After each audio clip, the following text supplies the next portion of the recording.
Put this one in with the priest. The warden barks gruffly to the prison guards, and large, oafish hands shove you forward toward the dungeon's reinforced metal doors. Your hands are bound behind you, and they pull at the shackles on your wrists as you tumble forward and onto your face. One of the guards grunts, annoyed at your inability to stay up, and 2 of the 6 brutish prison watchmen drag you back to your feet. You can see the rest of your party get escorted through the dungeon doors and into the dimly lit descending staircase in front of you. And double-check the anti-magic runes on your way back out, the warden calls out as you're pushed forward again. He levels a black-gloved finger at you.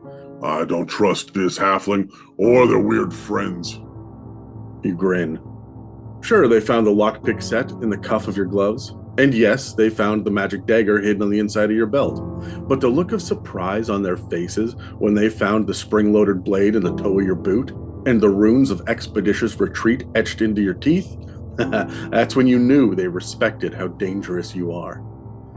Ahead of you, down in the darkness, you can hear your Goliath friend try to put up a fight, but trussed up like he is, there's no way he'll break free.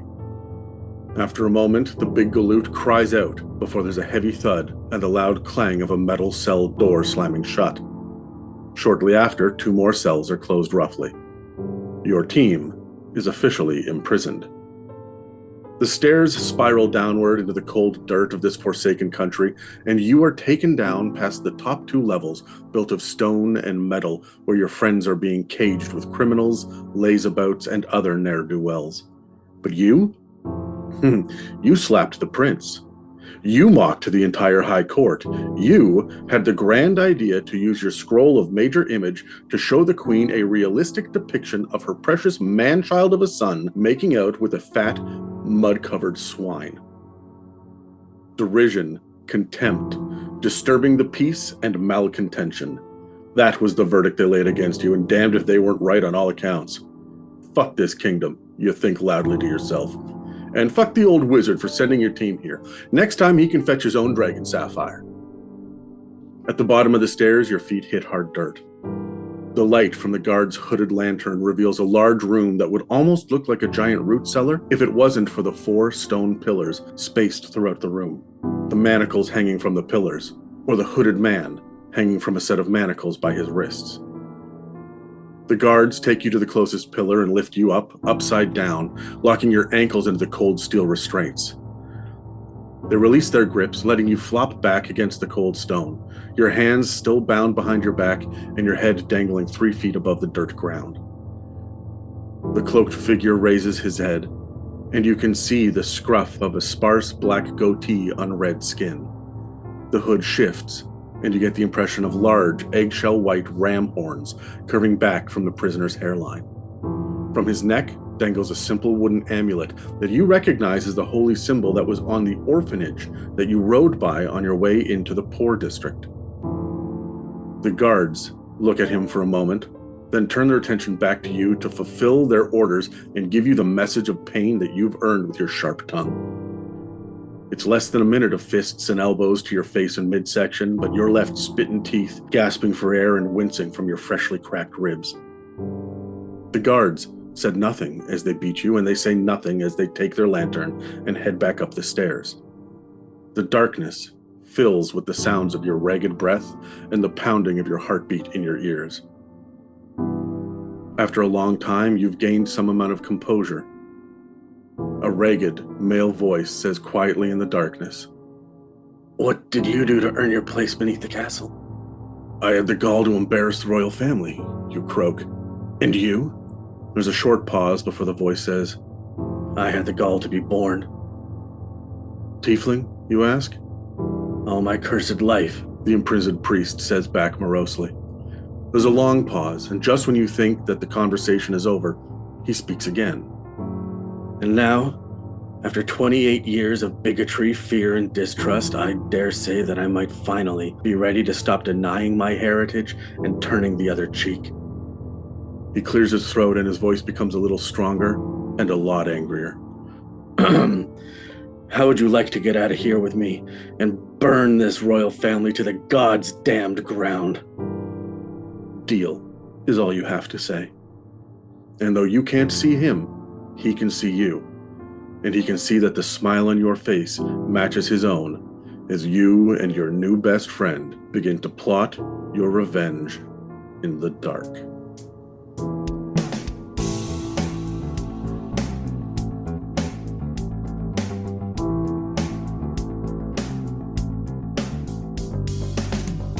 Welcome to another species episode of the It's a Mimic podcast, where you never know what you're gonna get.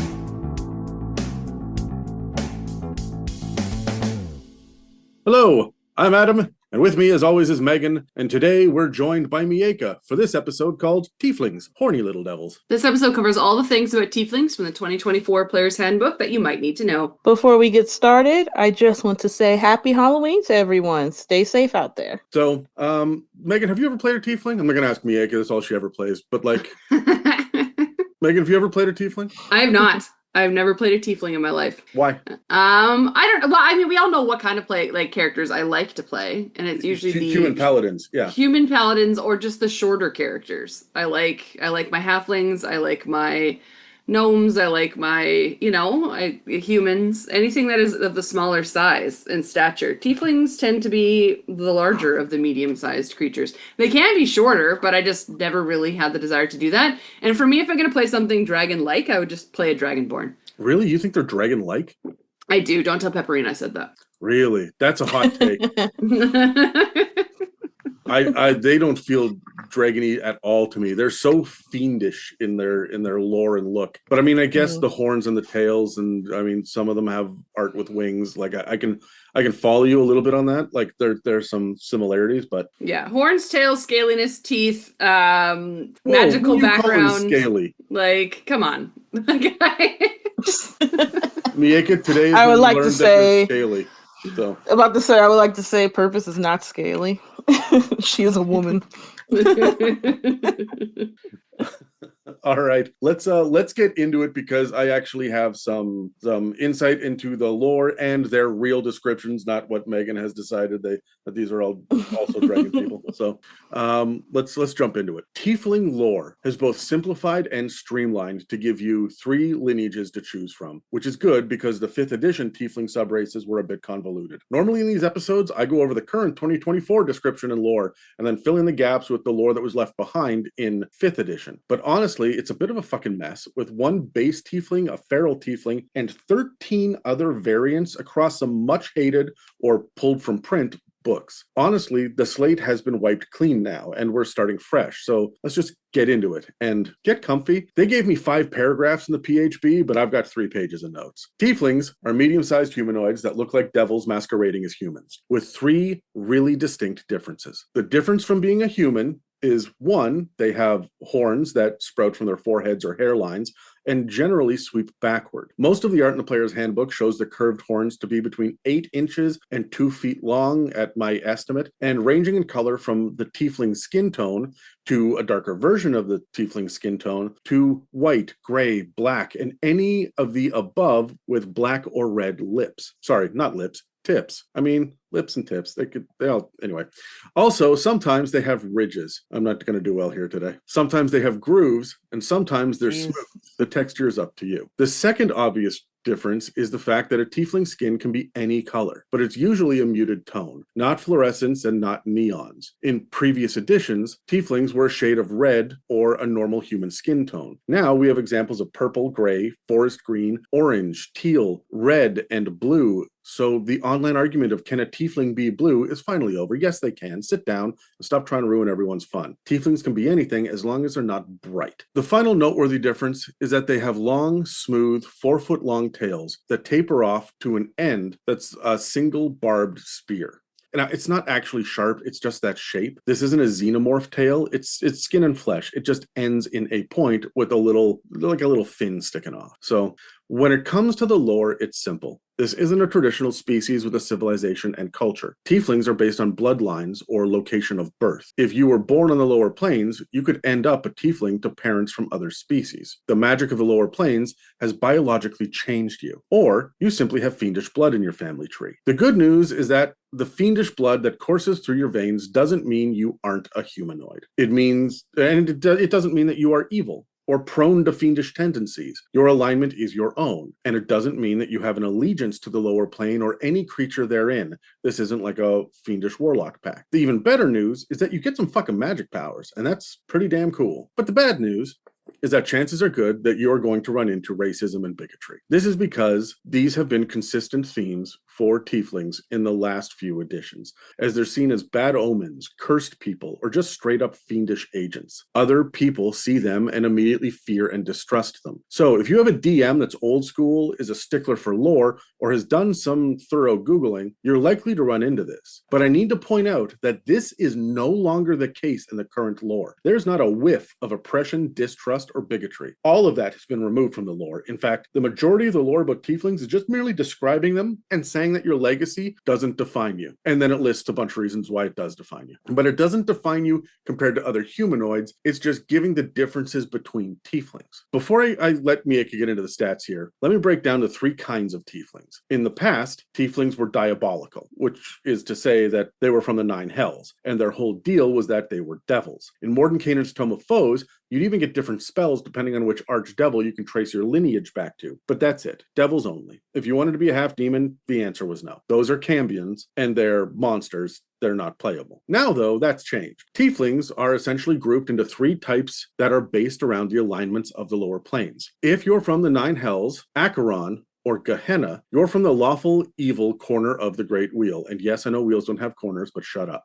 You likely trace your bloodline back to a devil, but it doesn't have to be that way. You're the traditional tiefling with the traditional traits that people will immediately recognize, hellish rebuke and all that shit. On top of the standard physical tiefling features, your physical options include things like spines, golden eyes, and a faint odor of sulfur or smoke. And you're known as a infernal tiefling. If you were born in the neutral evil aligned planes of Carcery, Gehenna, or Hades, or you're the descendant of a generic fiend, you're what's called a chthonic tiefling. And yes, this is pronounced chthonic. The CH is silent. It's spelled chthonic, but it's pronounced chthonic. Blame the ancient Greeks. The word chthonic just means that you're tied to or living in the underworld. Not the Underdark, and not in the world of vampire versus werewolf violence starring Kate Beckinsale. When I say underworld, I want you to think of like the Greek underworld. This is why most chthonic tieflings look like they're living cadavers or corpses on top of the standard tiefling features. Think skinny, even gaunt, sunken eyes, etc. But it doesn't have to be that way. If your parentage is based on a specific generic fiend, then you might look very different. A succubus or incubus is going to have beautiful descendants.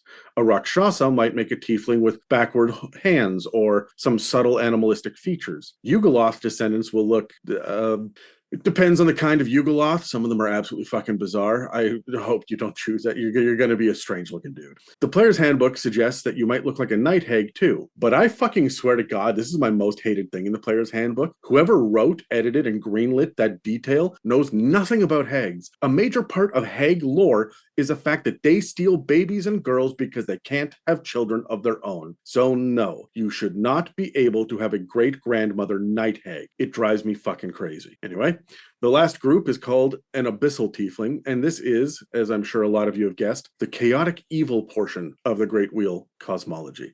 Clearly, you hail from the abyss, but you could also be from Pandemonium or Carcery. Just as a quick aside, if you're paying attention, Carcery and Gehenna were both planes that were listed for more than one kind of tiefling, and that's because they straddle the line between planar alignments. The point is these planes can produce 2 different kinds of tieflings, but they're both listed with chthonic tieflings, which means they had a wide variety of looks regardless, so it doesn't matter too much. Anyway, back to the abyssal tiefling. If you're from the abyss, Pandemonium, or Carcery, you are going to have more bestial and demonic features.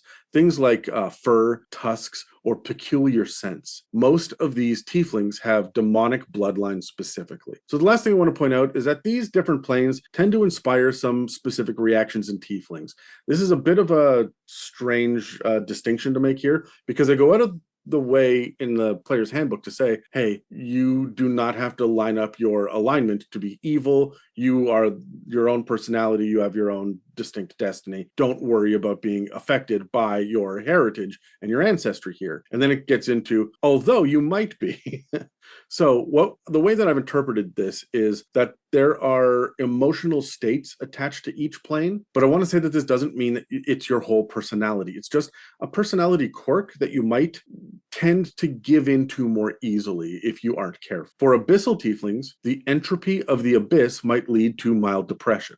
The chaos of pandemonium might encourage recklessness, and the despair of Carcery might be overwhelming sometimes. For chthonic tieflings, Carcery's despair is still a factor, but there's also the gloom of Hades or the greed of Gehenna. Infernal tieflings can also be from Gehenna and feel greed sometimes. It doesn't say this in the book, but I think it's fair to say that if you're from Acheron, you've got a little bit of bloodlust in your system, and if you're from the Nine Hells, lying and deception can be second nature. Again, these are temporary emotional outbursts or motivational flavors, not entire personalities. No one is telling you how to roleplay your character. They're providing additional optional inspirations. And that, ladies and gentlemen, is what I have on tieflings. Good job, Anna. I was gonna say, as a for all species in like the new 2024 handbook, I know you fillered it with like other lore, but like you do get quite a bit more about a tiefling than other species. So wait till we get to Dragonborn lore. It is absolutely sparse. Yeah. So yeah, it is. There's a lot here. There's more than any other species, I think, for tieflings. I get a bit of a better like spotlight on them. And even saying that, it was 5 paragraphs. There you go. Some of those paragraphs are only 1 or 2 sentences. So like, there's not a whole lot.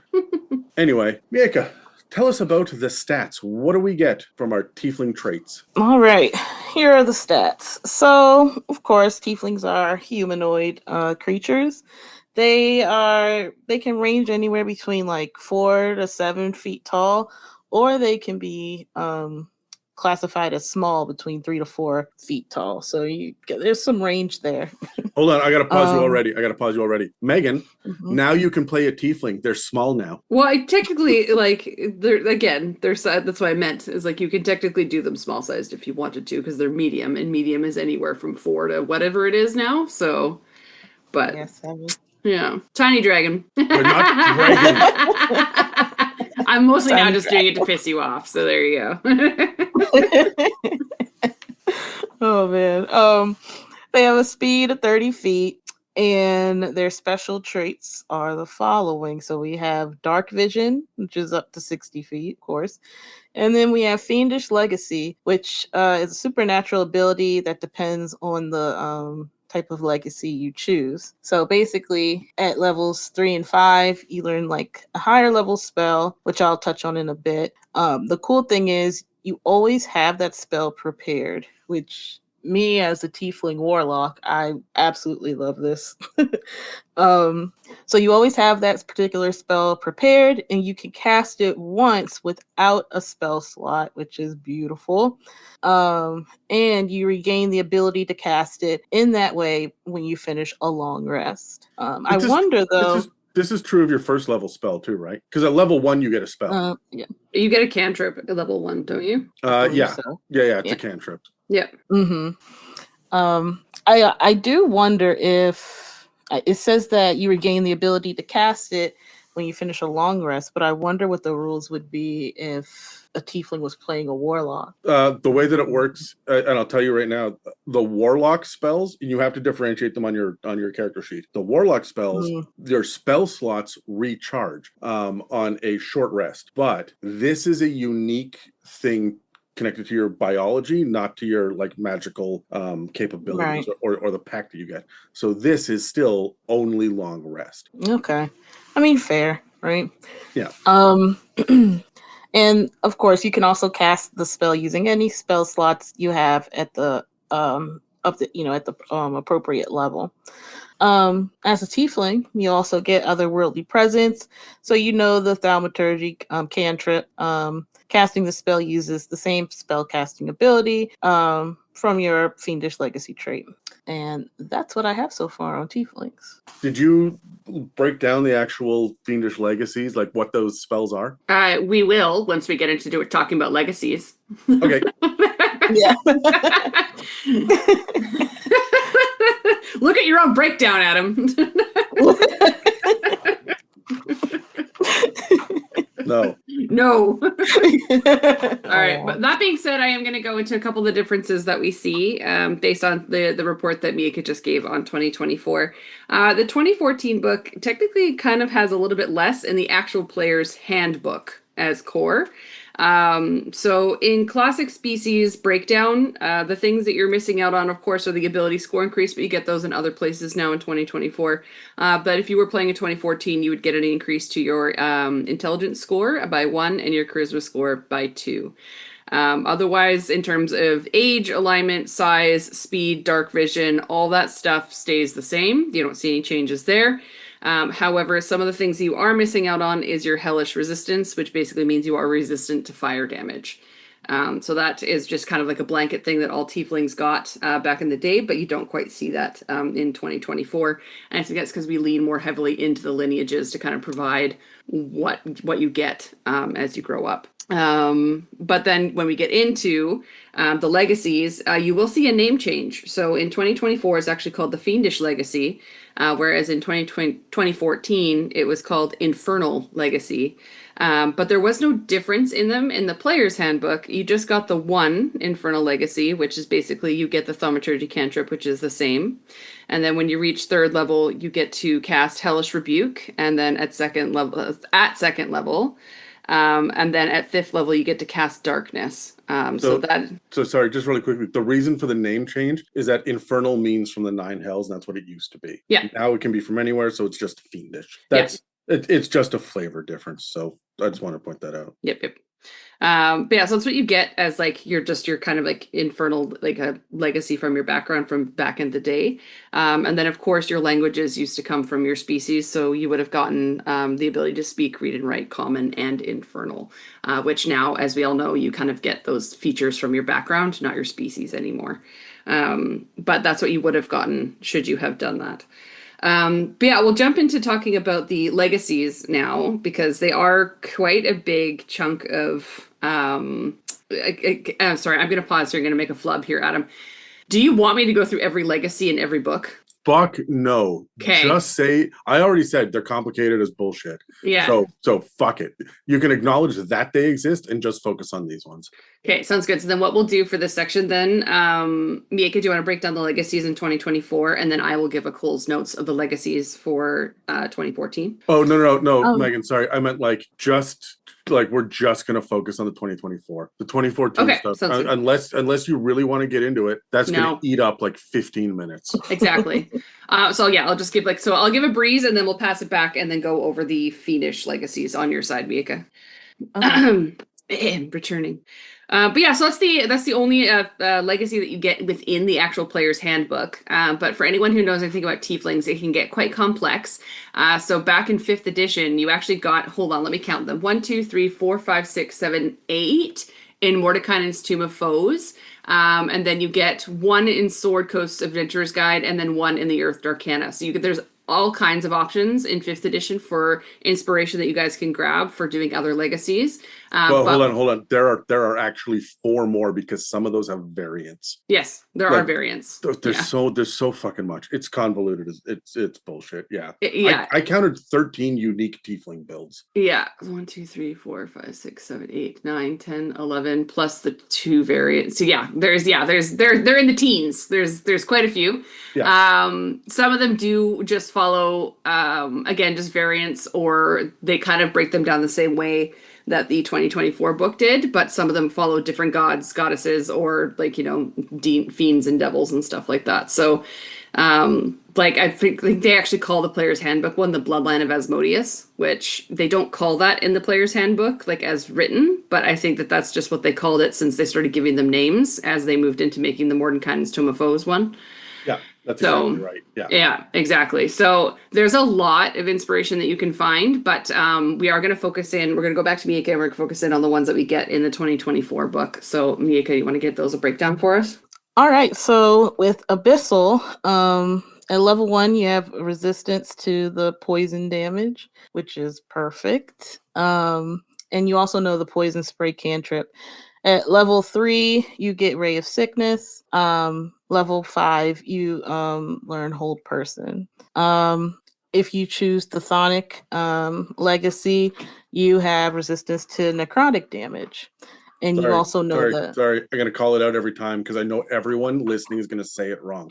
So I'm trying to educate everyone. It's just Sonic. The CH is silent. I know it Sonic. looks like it's like cathartic, right? And so it's gonna confuse people, but it's or Cthulhu, but it's just Sonic because Greek people are mean and they spell things in stupid ways. Okay. Ancient Greeks, modern Greek people are very nice and I like their food. Okay. So, with the Sonic Legacy, you have, like I said, resistance to necrotic damage, and you also know the Chill Touch cantrip. At level 3, you get the False Life spell, and then at level 5, you get Ray of Enfeeblement. And then for the Infernal Legacy, you have resistance to, of course, fire damage. And you also know the Firebolt cantrip. And level 3, you get Hellish Rebuke, and then level 5, you have where you learn Darkness. So that's what we have for the Fiendish Legacies. Excellent. So let's grab dice and roll initiative because I have some wonderful and inspiring, insightful questions that will give everyone the capability to play a tiefling to the utmost perfection. Sounds good. Sorry, we're on episode 318. I need to mix it up somehow. Fair enough. I rolled a 8. 4 because the gods hate me. What about you I guys? rolled a 2. I rolled a 2. Megan? Dang. We all under 10. I rolled Megan, an 8. You rolled an 8? Okay. Yes. So, Megan, you first. Before anything else, which one of these Fiendish Legacies do you like better based on the spells that you get? I mean, in terms of use, I like Infernal because it's the Hellish Rebuke and the Darkness. Like, I feel both those spells come in handy quite a bit. And you do get that fire resistance from the original. Also, when I think about it, Abyssal, poison damage, everybody's fucking resistant to that or immune to that, whatever you want. Poison is useless. I hate it. It's the dumbest damage type. Everybody is immune to it or can get rid of it. Anyways, I don't see a point in having that. However, being resistant to necrotic damage is pretty dope. But I would still probably just stick with the original Infernal. I think Hellish Rebuke and Darkness are 2 very solid spells. If I can be perfectly honest, I freaking love the Infernal Tiefling, and I probably wouldn't go elsewhere. I hear what you're saying about poison, and I don't disagree with you, but I do want to point out that the only damage type that has more resistances and immunities than poison is fire. So your Firebolt and your Hellish Rebuke they're both going to run into problems at some points in the campaign. You probably won't use those for large swaths of it, but then again, you're probably not going to use Poison Spray or Ray of Sickness either. So it's a wash, and I do think that Darkness is more fun than Hold Person. But I do want to point out Thonic, I do love Chill Touch. It's cool. I think False Life is going to be mostly useless, but Ray of Enfeeblement, that's pretty fun. That's gonna impact some combats in interesting ways, especially if you can get it off on a boss monster, right? So Yeah. most of those will have high con saves, but like it should be it should not be thrown out, right? The fact that disadvantage on strength-based D20 tests for up to a minute. I mean, that's melee attacks. Disadvantage on all melee attacks, right? So it's not nothing. It's worth taking into consideration. But yeah, I prefer Infernal. Miaca? Can you repeat the question? Which one of the 3 legacies do you like the best? Okay, I like Thonic Legacy. I feel like I've played an Infernal Tiefling since I've started playing D&D. So True. yeah.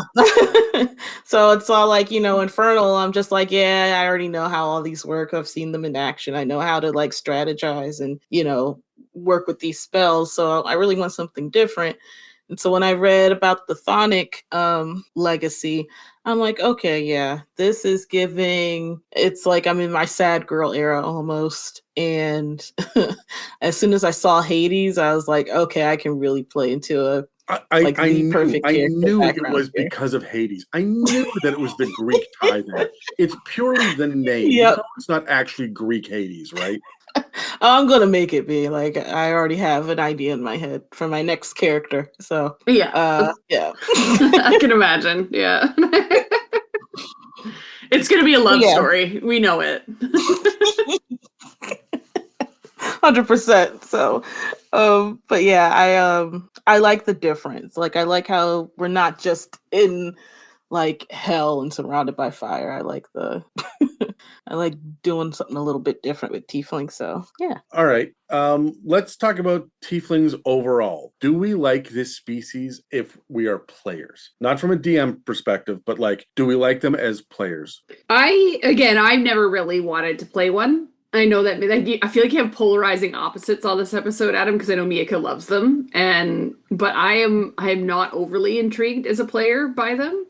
As a DM, I love a good tiefling. I love a fiend. I love a demon. But as a player, they seem, I don't know, very, very out there to be played well. It's hard to play them well. I'm just gonna throw that out there. It's hard to play a tiefling well, especially if you're a new player. Miaca did it beautifully. I think that's because she had a lot of one-on-one sessions with you, Adam, before she came into our group with her tiefling, because she rolled in just fine, as well as like Charlie at our tables played tieflings before and did a great job. But it takes a lot of finesse and understanding, and I just feel like there's a lot more to know to be able to play a tiefling well, from my perspective anyway. So maybe that's why when I first started playing D&D, I like shied away from them, because there's just so much history I felt I needed to know to be able to play them accurately, and so I just didn't. If I can be honest, there was a lot of, there always has been with tieflings, a lot of proper nouns that you have to have context for, right? Like who are the fiends, right? Because before you had to like tie your lineage back to or your legacy, I guess we're calling it now, back to a specific archdevil, right? Like, and then you needed to know about the level of the 9 hells as well as the structure of the 9 hells. Like, you needed to have basic planar lore and devilish lore as well, and it was a lot, right? It's a little bit easier now where you can just shrug and say, I don't know, man, I was born while my parents were visiting Gehenna. This is who I am. That's all I got. Or, I don't know, man, my great grandmother got freaky with Gradst. Here I am, right? Like, you can be a little bit more removed from that lore, and with the current one, which is the point. They want to be setting agnostic in this, which is odd that they still tossed tieflings into the Great Wheel cosmology instead of the Great Tree cosmology or whatever Eberron has to offer. But like, it's interesting that they have both stepped away from locking you in to, but at the same time, like, here are the things you need to know. By the way, you might come from Hades. What's Hades and how does it work? Here's a paragraph in the Dungeon Master's Guide that you might not own, and no other fucking information, right? Like, have fun with your Google search. That's what they're telling you. Find the D&D wiki, right? And or find the episode and It's a Mimic that we did on Hades, so that we're not going to shamelessly plug our own podcast again. We do all the time. I don't know what you're talking about. Use this podcast as like a reference. Yeah. So I love tieflings as a player specifically. As a dungeon master, I rarely use them because I don't really have a touchstone. I tend to use them for like individuals that are noteworthy in a community, because you very rarely end up with a community or an organization of just tieflings, right? So they tend to be standout NPCs for me, one way or the other.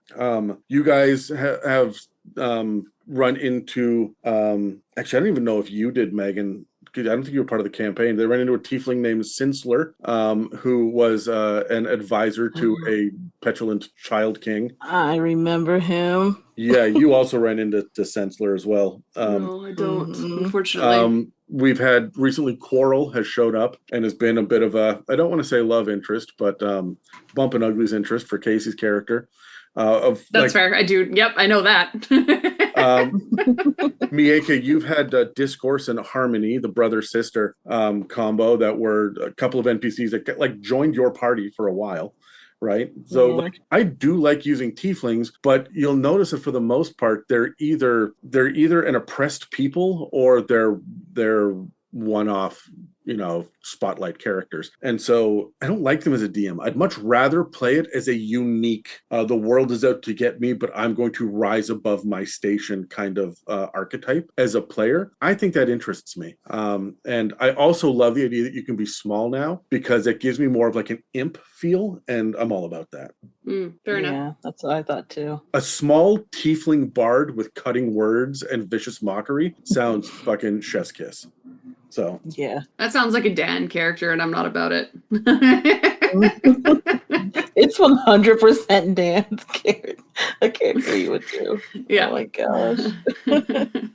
Miaca, I mean, do we even have to ask if you like the species as a player? I 100% do. I felt a pull towards this species when I first played it, and I didn't know that like they were also seen as kind of like an oppressed group, until you were like, oh yeah, I'm like, oh, I didn't know that. And so I'm like, damn it, can't escape it, I guess. Yeah. Oh, even goddamn. even in the original like player's handbook, they have like a section of like uncommon races and explanations as to why they are uncommon. And I'm like, we love to see it. I was just like, I don't know, I just love tieflings. I just don't know what the draw is. I think it's the horns and the tail and just kind of being the baddest bitch in the room, honestly. We love a demon. We do love a demon and a devil, depending. Yes. I got to assume, Miaca, if you're going to play a chthonic tiefling, then you're going to go with like a succubus incubus parentage so that you can be as pretty as possible. Oh, yeah. Yeah, that makes sense. That's exactly where I'm headed. I like that you had to like exactly pause and ask and like think, is he really asking me that shit? Of course. So should know better, huh? yeah. Megan, what's a role-playing hint that we have for players? I would say especially leading into because we're talking about 2024 where our species are more widely known and there's not a lot of defined spaces where these kinds of like species and creatures would exist and live, is you don't have to lean into that anymore. You can definitely role play them as you would and as you would want to role play them without having to have that kind of cloud hanging over your head. Like, it is known that tieflings exist. They operate within society the way any other species does, so on and so forth. So I would say now that we're leaning into that aspect, I would say you don't have to hold yourself true to the fact that you are going to be feared by everybody, or that you have to lean into the evil aspect of your background or what have you, right? Just because you were born into an evil family does not make you evil. And I think that was a big piece of the tieflings from back in 2024 that people would lean into, that they had to be an edgelord if they played a tiefling. Oh, you mean 2014? Yeah. Sorry, 2014, yeah. That you had to be like an edgelord to be able to play a tiefling. And you don't. You really don't. You can be a bard. You can be happy-go-lucky. You can have a larger and more boisterous personality. You don't have to hide in the shadows, right? Yeah. So I would say a role-playing tip for folks is just like, don't play into what histories we did know and kind of be more creative and adventurous with it, because there's a lot of things that tieflings can do now. As I mentioned, there's more in the 2024 handbook for tieflings than there is for most other species. So I think that you should take advantage of the fact that stuff is there and just don't think that you have to be one way, I guess. That's what I'm trying to say. I wonder if there's going to be sections. I mean, when this comes out, we're going to be just a couple of weeks away from the Forgotten Realms books that are coming up. But I wonder if when we get the campaign setting books, if they're going to have a section for like just 3 paragraphs apiece, like, okay, this is how awesome are treated, or like this is their role in this world. This is how Dragonborn are. This is how dwarves are, right? And so then we get to tieflings and we find out that there is the bigotry and oppression in the Forgotten Realms. But then we get Eberron, and that's not the case. And then we get Planescape, and they're seen as, just average citizens of Sigil. And I wonder if we're going to get this kind of thing so we can have proper variety instead of just the basic, like, this could be the thing, maybe this, that we get in the player's handbook. So for role-playing a tiefling, I don't know, man. Like, I love what you're saying, Megan, about spreading out. You don't have to be a rogue or a warlock, which is what it was before. Yeah. No offense, Miaca, who played a sorcerer and a warlock tiefling. I mean, back then you were tied to the charisma and intelligence, right? So like you were going to be a spellcaster, and warlock just made sense, right? Or sorcerer, because like you've got this fiendish legacy to you, right? And that's one of the subclasses that you could lean into for warlock, and like the bloodline was perfect for sorcerers. But I gotta say, like, one of my favorite tiefling NPCs I had recently was Reflection, who was in the False Hydra city that we were in, and he was the bard that could dispense lore, but he was slowly forgetting it. Or Dan actually played a character in a campaign that none of us were at the table for, who was a bard with a fiddle, and he was like filling in the crossroad devil kind of like deal maker, but he was a bard, and his name was Redemption. Everyone just called him Old Red, and he walked around with a fiddle, and he was a tiefling, and like that's super fun and flavorful. That's a great opportunity there. So like, what is I love the tiefling paladin, right? I was gonna say it's nice that we can have a tiefling paladin now, and it doesn't have to be a warlock. You can actually, or you can do a cleric now, for fuck's sakes. You know what I mean? Like it just yeah, absolutely. And I mean, I never see it, but there's nothing stopping us from having a tiefling barbarian or monk. I mean, barbarian's not going to use their species spells when they're raging, but still being able to toss up darkness or hold person or something as a barbarian would be wild to see, right?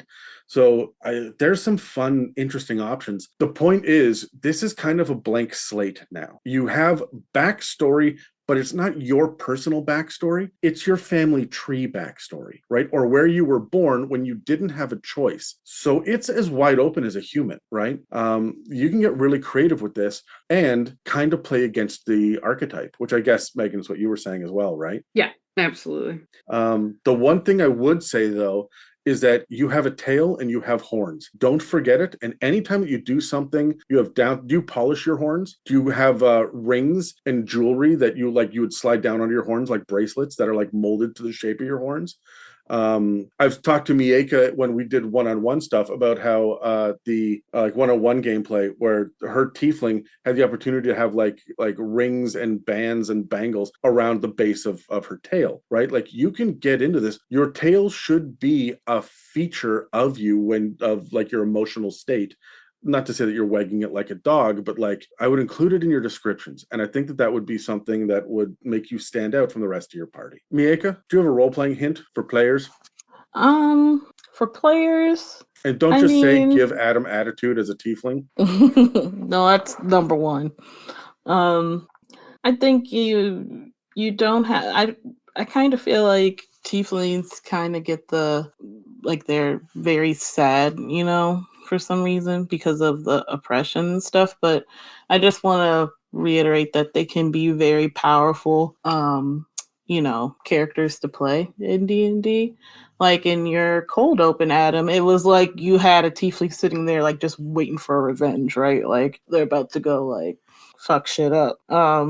So just like really lean into that power. Like you're literally like half devil walking around with other like with the other species and stuff. Like lean into it. You don't have to be evil, but again, you've got some power when you walk into a room.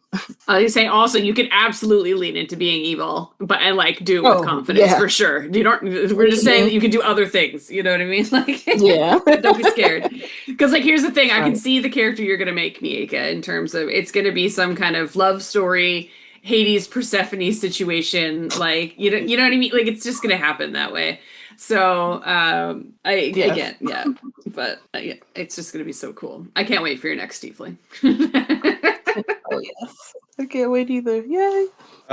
Megan, we have 3 fiendish legacies. There are 3 of us here. Miaca said she likes Thonic the best. Yeah. You and I both said Infernal. So I'm going to choose Abyssal. So let's each take one. Is there a combat tactic or a tip that you would have specifically for playing for Megan an Infernal tiefling based on how you might look a little bit different and from other tieflings and your package of spells that you get? I mean, for Infernal, because because, you know, we come from the traditional Nine Hells, like, raging battlefields of Ashra. Like, I just feel like I would lean into the fact that I look very unapproachable, you know? I would go for the horns, the spines, the tails, like the scary sulfur yellow eyes, you know what I mean? So I would lean into that as far as I can, because there would be other tieflings now running about that do not have that look, right? So I would go with like the dark red skin and like because as you said, you can be any color you want, but just not bright. So I would go like the blood red and like have horns that are spiked and like again just like excruciatingly unapproachable. And then a battle tactic I would have, because I can cast darkness, is the classic cast darkness and throw a fucking firebolt into it. Like, you know what I mean? Like, and then just start, cast darkness and just start throwing, like, you can either throw a Hellish Rebuke in there or any other, like, fire damaging spells that you have would be amazing. I would also do, like, the classic entrance of, like, throwing a, like, if I was to play a wizard or something, throw a fire, like a, why do I want to call it firebomb? It's not firebomb. What is Ball. it? You're looking for balls. Fireball. Yeah, I'd throw a fireball in front of me and walk through it for dramatic purposes. Like, Yeah. Slow like motion and all. I would want everyone to know where I was from, you know, like, Yeah. and the devil who sent you, you know, like, The idea of wasting a third level spell slot on fucking theatrics is insane to me, and so on brand for both of the two of you. Yes, it is a very Megan thing to do for sure. Yeah. Yeah. For those that don't know, Megan's signature move is anytime she sees double doors anywhere, she has to throw them open Aragorn style and like march through them with purpose. Even if it's like at a fucking grocery store. Boom, Yeah. here comes her character. I feel like my character has done it in our campaign at least 4 or 5 times, and only once did it have the dramatic payoff that was like requested, which was when I walked into the castle of Strahd and Vecna and them. It was so fucking iconic. The rest of the party just stopped and watched with their jaws on the floor as you like walk in like full freaking like royal regalia too, which they were not expecting. Otherwise, it's me walking into a grocery store 90% of the time. So I guess the thing that I'm going to say here is, for an abyssal tiefling, because you can have like tusks and fur, and you can come from pandemonium, which means that you are like a little bit more reckless, or you have reckless tendencies. I really, really want to get into the barbarian on this one. And I know that poison spray and ray of sickness are interesting like spells to use and poison and whatnot, but I just love the tiefling barbarian with just like the horns are beefy and thick and spiraling, right? And the idea that you are a little bit more bestial in how you are presented.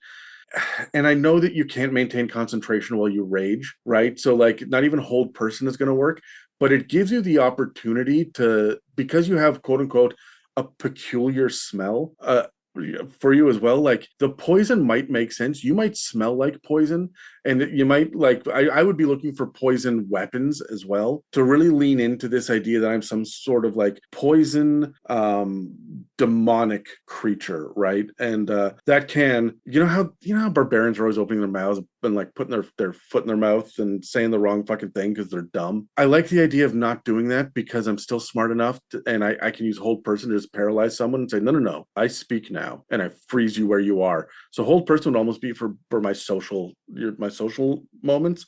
And then none of the spells, none of them work out with a barbarian's combat tactics, but it's so flavorful. How can I not do this? I like it so much.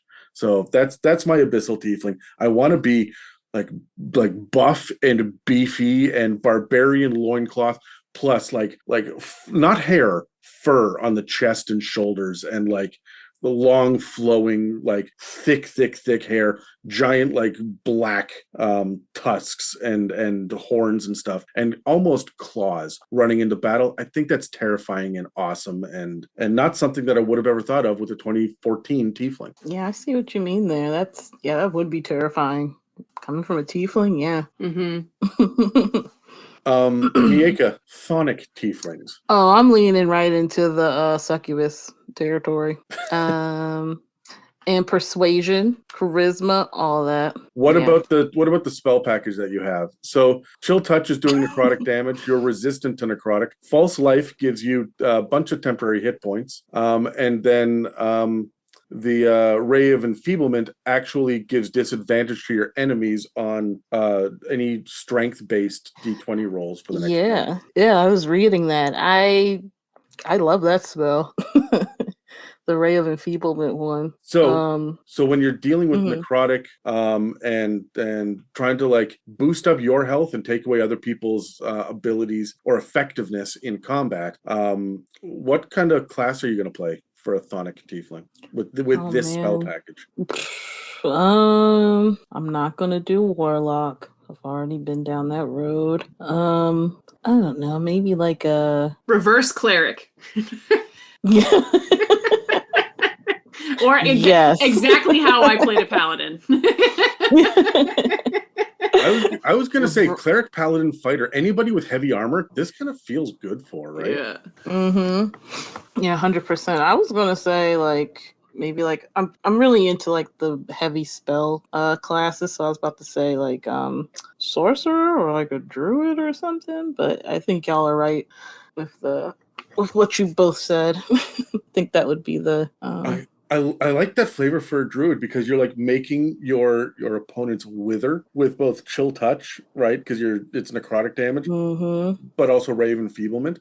Like you have the power over like life itself, and you're saying I get more or you get less, right? Just from like life essence. I think that's a fun flavor for druid.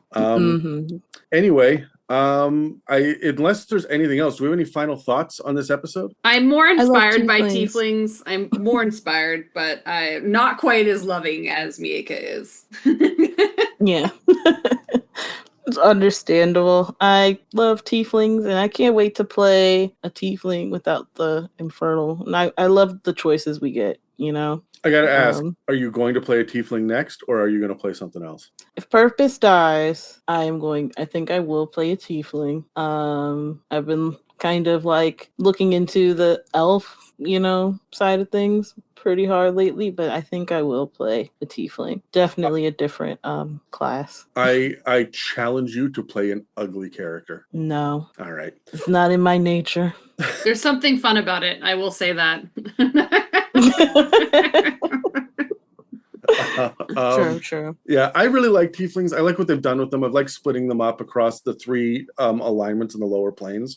I think that was a smart move. And I'm glad that they streamlined and fixed all of the fucking wild different lineages that you could have before. So I think that the 2024 Player's Handbook, with the exception of the bullshit about night hags, really did well by the tieflings, right? Like a lot of the other playable species are not quite as well thought out and fleshed out.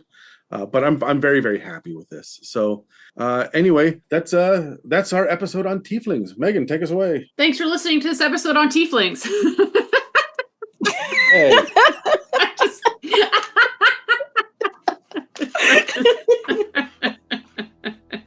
Anyways, thanks everybody for listening to this episode of It's a Mimic, where you never know what you're gonna get. Lovely.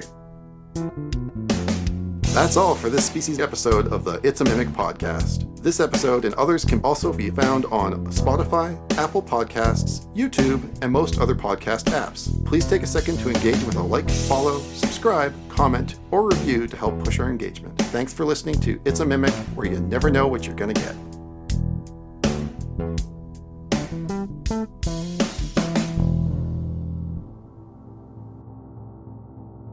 So we're at the end of a species episode, and that means that we're going to investigate some creatures from previous editions that I think about sometimes when I think about tieflings.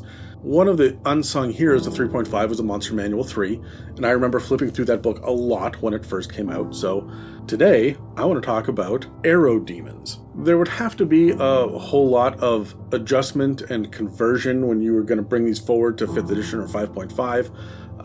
But I'll leave that up to you wonderful players. So let me just describe not only the description, but like kind of the lore and the vibe to get you started. So it says right in Monster Manual 3, I'll read the description directly. Lean and wiry, this 4-armed creature holds 2 powerful longbows in its left arms and draws the string back in parallel with its right arms. The massive arrows notched in the bows draw the eye, and the emaciated limbs with which it holds its twin bows obviously conceal an abyssal strength.